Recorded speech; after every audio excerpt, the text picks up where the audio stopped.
I'm sure read over that speech as well as listened to it from Chairman Powell on Friday. What was your major takeaway?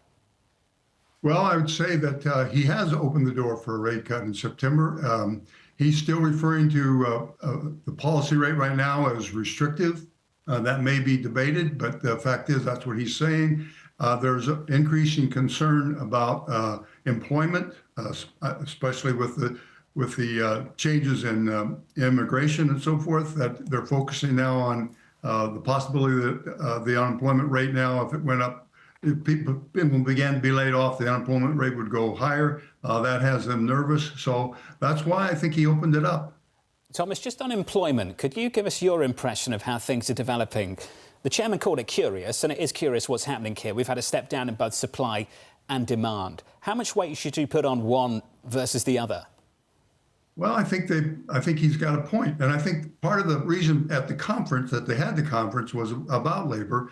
And one of the things that's going on is not just this immigration policy, but the fact that the demographics globally are changing. We're having a slowdown in fertility rates. That is changing the market.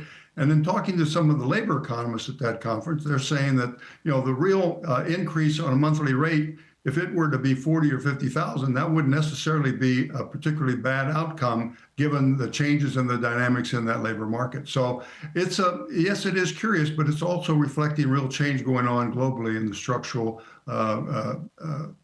population trends going forward from here. The last labor report and the revisions were not great, and that's clearly why you're seeing the Fed chair open up this door to September. But they continuously miss their inflation target. Why is the bias to the labor market? Well, that's my question as well, because inflation's 3%, in my opinion, at least, and that's well above the 2% target and well above price stability. So I was a little taken back by the fact that he emphasized the employment side when we have this dynamic going on in employment, and ignoring, I think not ignoring, but downplaying the very, I think, significant inflation and referring to policy as modestly restrictive when in fact there's an argument that the real rates at 1.5% are fairly neutral, at least. Well, Thomas, then that led me to my next question, which is, was the chairman's speech political?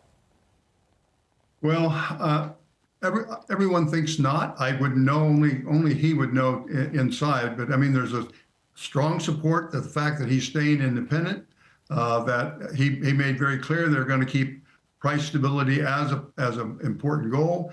But I think it does raise questions in people's minds, of course, and that's the circumstances we're in, number one, and number two, the bias in his speech that gave people a little bit of a setback. So we'll just have to wait and see how it plays out.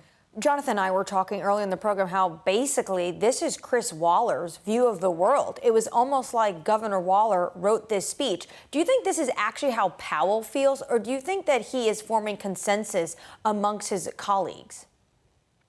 Well, there's probably a combination of that. I think he is trying to build consensus. We clearly know that there is different views within the committee, not seen for quite some time. So he needs to build consensus.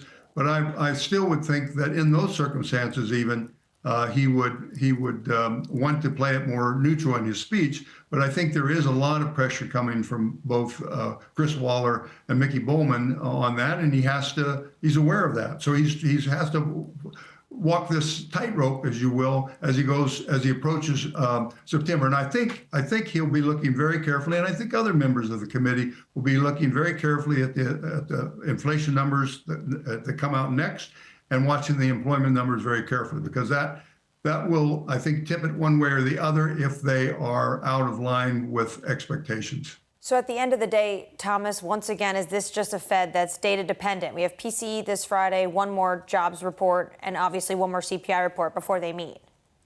Right. It's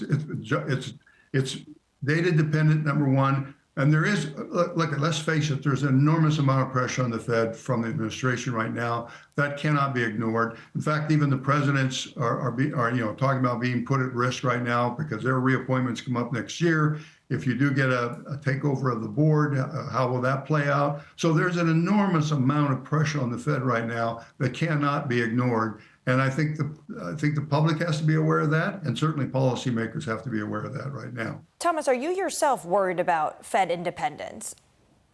I am. I think we haven't seen pressure like this since Johnson and Nixon. It's very significant, and it's more direct. It's more public. It puts the Fed in play in a lot of ways, both on the market and in the public's eyes. So yeah, I'm very worried about it, to be honest with you. Yes.